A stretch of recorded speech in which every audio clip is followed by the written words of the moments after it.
Hello students, twelfth commerce business studies में हमारा चल रहा है चैप्टर नंबर 6, जिसमें मैं आपको लास्ट लेक्चर में पढ़ा चुका हूँ इम्पोर्टेंस ऑफ मार्केटिंग के बारे में। लास्ट लेक्चर में हमने इम्पोर्टेंस पढ़े थे बिजनेस पर्सन या एंटरप्राइज के लिए। Now we come discuss for consumers. मैंने आपको कल ही डिस्कस किया था इस बारे में कि जो इम्पोर्टेंस बनते हैं मार्केटिंग के वो आपके 4-5 कैटेगरीज को बनेंगे, जिसमें हमने बात की थी एंटरप्राइजेस के बारे में, कंज्यूमर्स के बारे में, सोसाइटी के बारे में, और कुछ थोड़े से आपके इंपॉर्टेंस नेशन के लिए बनते हैं, कंट्री के लिए बनते हैं। वो कौन से होंगे उनके बारे में डिस्कशन चल रहा है हमारा। तो आज हम डिस्कस कर रहे हैं कंज्यूमर्स के लिए, यानी कि उपभोक्ताओं को महत्व कौन कौन से हैं। उपभोक्ताओं के लिए महत्व, उपभोक्ताओं के लिए महत्व की बात चल रही है। तो जैसा कि आप अपने आप को एक कंज्यूमर के पॉइंट ऑफ व्यू से देखें, तो अगर मान लो सारे के सारे बिजनेस एंटरप्राइजेज मार्केटिंग फंक्शन को क्या करते हैं, परफॉर्म करते हैं, तो उसमें आपको कौन से फ़ायदे होंगे। तो नंबर फर्स्ट पे आपका पहला पॉइंट बनता है availability of best and cheaper products. जैसा कि आपको पता है, कॉम्पिटिटिव एनवायरनमेंट के अंदर जितनी भी बिजनेस ऑर्गेनाइजेशन है वो सब क्या कर रहे हैं, अपने प्रोडक्ट को बेस्ट से बेस्ट बनाने में लगे हुए हैं। और ये सारे प्रोडक्ट आपको कॉम्पिटिटिव प्राइसेस में मिलते हैं। कंपटीशन के चक्कर में हर कंपनी ये सोचती है कि हम कंज्यूमर्स को ज़्यादा से ज़्यादा क्या करें, अट्रैक्ट करें। इसके लिए वो आपको स्पेशल ऑफर्स भी दे रही हैं। और ये सारी चीज़ें आपके लिए इन प्रोडक्ट्स को बेस्ट एंड चीपर बनाते हैं, जो कि सबसे ज़्यादा एसेंशियल नीड है किसी चीज़ की, किसी कंज्यूमर की। आपको सबसे पहले मार्केट से या किसी बिजनेस एंटरप्राइज से सबसे पहली चीज़ चाहिए, वो क्या चाहिए कि आपको बेस्ट प्रोडक्ट मिले और रीजनेबल प्राइसेस में मिले। तो वो आपको अवेलेबिलिटी करवाता है कौन, marketing management. Clear. Number second पे हम बात कर रहे हैं fulfilment of needs. Fulfilment of needs का मतलब होता है आवश्यकताओं की पूर्ति। देखो, आप जानते हैं मार्केटिंग मैनेजमेंट में हमने सबसे पहला फंक्शन पढ़ा था मार्केट एनालिसिस करना। मार्केट एनालिसिस के अंदर आपने पढ़ा है कि जो मार्केटर होता है वो मार्केटर जो कंज्यूमर्स की नीड्स होती है, डिजायर्स होती हैं, जो नए उनके थॉट्स होते हैं किसी प्रोडक्ट को लेके, वो जो क्या चाहते हैं, क्या इंटरेस्ट है उनके, उन सारी चीज़ों के बारे में पहले क्या करते हैं, फोरकास्टिंग करते हैं। और उस फोरकास्टिंग के बाद वो क्या करेंगे, उस प्रोडक्ट के बारे में आपको प्रोडक्ट देंगे आपको। तो ऐसा करने से जो कंपनी है, जो मार्केटिंग मैनेजमेंट है, वो आपको क्या कर रहा है, आपकी जो नई से नई जो नीड्स हैं, जो आपकी रिक्वायरमेंट्स हैं, उनको क्या कर रहा है, पूरी कर रहा है। तो इसका जो बेनिफिट है वो आपको किसको मिलेगा, कंज्यूमर्स को मिलेगा।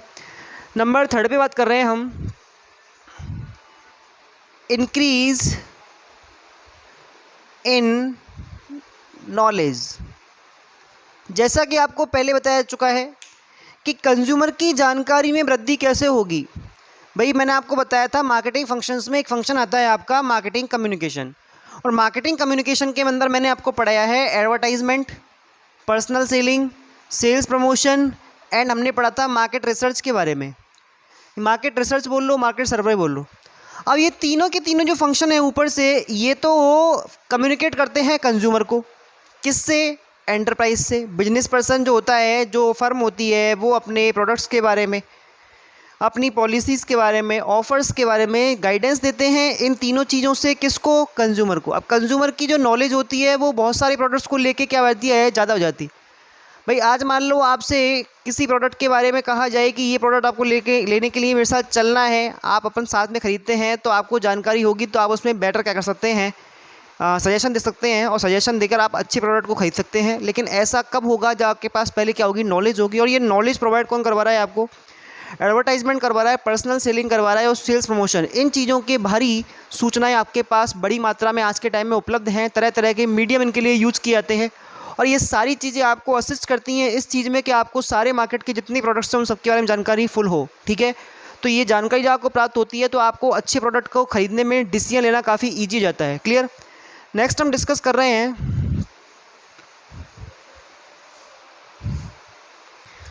नंबर 4 पर proper utilization utilization of money, ये रिलेट करता है नॉलेज से। एक्चुअल में क्या होता है, जैसे कि आप जानते हैं, अगर मान लो किन्हीं प्रोडक्ट्स के बारे में आपके पास कोई जानकारी नहीं है, मार्केट के बारे में जानकारी नहीं है, कॉम्पिटिटिव प्राइसेस के बारे में, ऑफर्स के बारे में जानकारी नहीं है, तो आप अपने पैसे को ऐसे प्रोडक्ट में इन्वेस्टमेंट कर दोगे उसका, जिसमें आपको वो बेनिफिट नहीं मिला जो मिलना चाहिए। लेकिन जब अपन देखते हैं कि मार्केटिंग मैनेजमेंट का जो एरिया है वो काफ़ी बढ़ रहा है, सारे एंटरप्राइजेज कर रहे हैं सारे काम, वो अपने प्रोडक्ट को बेहतर से बेहतर एडवर्टाइज़ करना चाहते हैं, कस्टमर को पूरी जानकारी देना चाहते हैं, और ये जानकारियाँ आपको विभिन्न विज्ञापनों के माध्यम से, उनके विक्रयकर्ताओं के माध्यम से प्राप्त होती हैं। जब आप उन सारी चीज़ों के लिए घर बैठे आराम से सारी चीज़ों के बारे में समझ जाते हो, पढ़ लेते हो, जानकारी प्राप्त कर लेते हो, तो आप उस प्रोडक्ट में अपने पैसे को इन्वेस्ट करोगे जो आपके लिए ज़्यादा कन्वीनियंट है, ज़्यादा फ़ायदेमंद है। तो ऐसी कंडीशन में क्या होता है, आपका जो मनी है, आपका जो धन है, उसका प्रॉपर यूटिलाइजेशन होगा। क्लियर। नंबर 5 पे हम डिस्कस कर रहे हैं increase in standard of living. देखो, स्टैंडर्ड ऑफ लिविंग का मतलब होता है जीवन जीने का स्तर, और जीवन जीने का स्तर आपका कब बढ़ता है, जैसा कि मैंने आपको बताया है कि मार्केट में जो आपकी एसेंशियल प्रोडक्ट्स हैं, उन एसेंशियल प्रोडक्ट्स के अलावा जो कंपनीज़ हैं वो आपके लिए लग्जरियस प्रोडक्ट्स बनाती हैं, जिन्हें हम विलासिता की वस्तुएं कहते हैं। और ये वस्तुएं आपकी सुख सुविधाओं को क्या करती है, बढ़ाती है। भाई जैसे मान लो कोई व्यक्ति है, वो पहले टेबल फ़ैन या सीलिंग फ़ैन यूज़ कर रहा है, आज वो एसी यूज़ कर रहा है, तो एसी मार्केटिंग मैनेजमेंट के थ्रू ही लाया गया है, जिसमें कंज्यूमर ने अपनी डिज़ायर और अपनी नीड्स के बारे में बताया, कंपनी ने वो चीज़ प्रोड्यूस की और आपको सौंपी है। तो ऐसा करने से आपका जो लिविंग स्टैंडर्ड है वो क्या हो रहा है, बढ़ रहा है। नंबर 6 पे हम बात कर रहे हैं बेनिफिट्स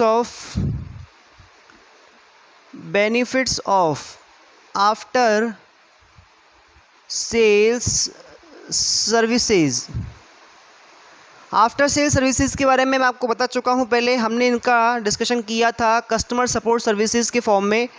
कस्टमर सपोर्ट सर्विसेज और आफ्टर सेल सर्विसेज एक ही होती हैं। इनमें क्या होता है, मैंने आपको बताया था इस बारे में, मार्केटिंग मैनेजमेंट के अंदर जो प्रोसेस होती है मार्केटिंग की, वो बिफोर प्रोडक्शन स्टार्ट हो जाती है और कब तक चलती रहती है, जब तक कि आपकी सेलिंग, और सेलिंग के बाद भी। तो सेलिंग के बाद जो मार्केटिंग मैनेजमेंट की जो प्रोसेस चल रही है, उसमें आपकी यही सर्विसेज दी जा रही हैं। और ये सारी सर्विसेज जो होती हैं, इनके अंदर आपकी क्लीनिंग है, मेंटेनेंस है, होम डिलीवरी है, एस्टेब्लिशमेंट है, ये सारी सर्विसेज आती हैं। और इन सारी सर्विसेज से आप कस्टमर को ज़्यादा सेटिस्फेक्शन मिलता है, और वो उसी प्रोडक्ट के क्या बनते हैं, उसी प्रोडक्ट के लिए, उसी ब्रांड के लिए लॉयल बन जाते हैं। तो ये चीज़ें आपको फ़ायदेमंद हैं। नेक्स्ट नंबर 7 पे हम बात करेंगे availability of product at right place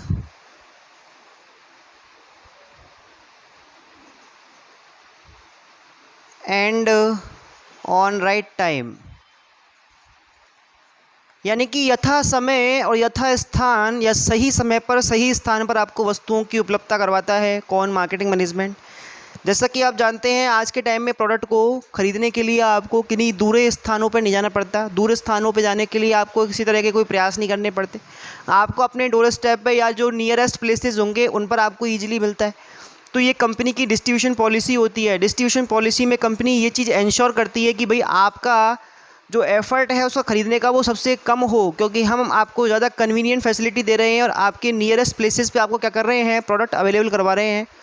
इसके अलावा आपको ऑन टाइम प्रोडक्ट मिलेगा। ऑन टाइम का मतलब ये होता है कि कंपनी क्या कर रही है, मार्केटिंग मैनेजमेंट के अंदर सही ढंग से प्रोडक्ट को प्रोड्यूस करके उनकी एक वेयर हाउसिंग कर रही है, और जैसे ही मार्केट में किसी चीज़ की डिमांड क्रिएट होती है, किसी चीज़ की कमी आती है, तुरंत ही क्या करते हैं हम वेयर हाउसेज से उस माल की सप्लाई मार्केट के अंदर कर देते हैं। तो इससे क्या होता है, प्रोडक्ट जो होता है वो आपको right place and right time पर मिल रहा है। नंबर 8 पे हम डिस्कस कर रहे हैं बेनिफिट्स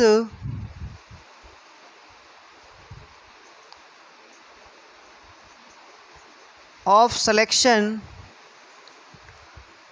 देखो, सिलेक्शन के बेनिफिट कैसे मिल रहे हैं, चयन के लाभ। एक कंपनी ढेर सारे कॉम्पिटिटिव प्रोडक्ट्स के साथ क्या कर रही है, अपने प्रोडक्ट को इफ़ेक्टिव बनाने के लिए एफ़र्ट्स कर रही है, और इसी रेंज के चक्कर में जो कस्टमर है उसको भी क्या मिल रहा है, डिफरेंट टाइप के प्रोडक्ट्स, डिफरेंट टाइप की वैरायटी मार्केट के अंदर अवेलेबल हो रही हैं। इससे क्या हो रहा है, आपके जो चयन करने के अवसर हैं वो बढ़ रहे हैं, और आप अपने लिए सर्वश्रेष्ठ क्या कर सकते हैं, प्रोडक्ट परचेज़ कर सकते हैं। तो ये आपके लिए फ़ायदेमंद रहेगा। और नंबर 9 पे हम डिस्कस कर रहे हैं कंज्यूमर सेटिस्फैक्शन। मैंने आपको इस बारे में फ़र्स्ट टाइम जब हम मार्केटिंग मैनेजमेंट स्टार्ट कर रहे थे तभी बताया था कि मार्केटिंग की जो पूरी प्रोसेस होती है वो फोकस करती है किस पे, कस्टमर सेटिस्फैक्शन पे, यानी कि उसका जो केंद्र बिंदु है वो क्या है, उपभोक्ता संतुष्टि देना।